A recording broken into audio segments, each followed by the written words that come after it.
Hey guys, it is Emma Vigling with TYT Politics. To wrap up this year, TYT Politics, really more specifically me, we're going to be doing a series on the senators up for re-election in 2018 and who their donors are. So not a lot of media covers this, as you know by now. They don't cover donors at all. And also, as you probably know, donors are often the determinative factor in these politicians' policy decisions.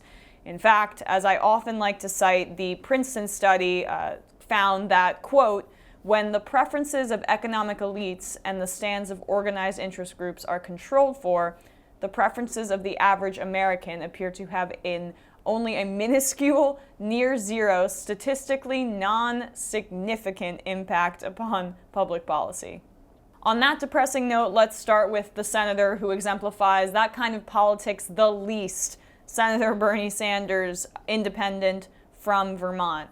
Bernie Sanders is one of the two independents in the Senate, both of whom are up for re-election in 2018. Angus King of Maine is the other independent. He's obviously more conservative. From 2013 to 2017, Sanders' small individual contributions of less than $200 accounted for 81.75% of his campaign funds, while large individual contributions make up 16.19%, according to Open Secrets, and PAC contributions 2.06%. His top contributors from 1989 to today are as follows. Alphabet Incorporated, $364,000 around. It's a multinational conglomerate. It owns Google, and because of that, it owns YouTube. Hi, everyone watching this on YouTube. Then his second largest donor, University of California, $309,000. Then Microsoft Corporation, $171,000. The U.S. Postal Service, that's so Bernie, $140K, and Apple Incorporated at $132,000. As I mentioned earlier, Bernie Sanders has a huge swath of his contributions from individual donors, small individual donors, not at the extent of his presidential campaign, but that can't be expected when you're running for Senate or the House. It was still much higher than a lot of other senators. The top industries that have donated to Bernie Sanders are one, Democratic/liberal groups, that's around $17 million, actually close to $18 million. Education groups, $5.7 million in his career. Retired groups, $5 million. Health professionals, $2.4, almost $2.5 million.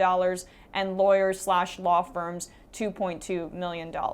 So look, Bernie Sanders has donors too, gasp.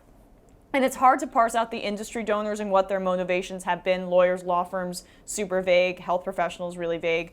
And he's clearly received some money from big tech, Alphabet and Apple, make that clear, but certainly isn't Wall Street's favorite senator. However, to me, it's clear that his donors haven't really affected his policy. And I don't think any objective person could say that they have.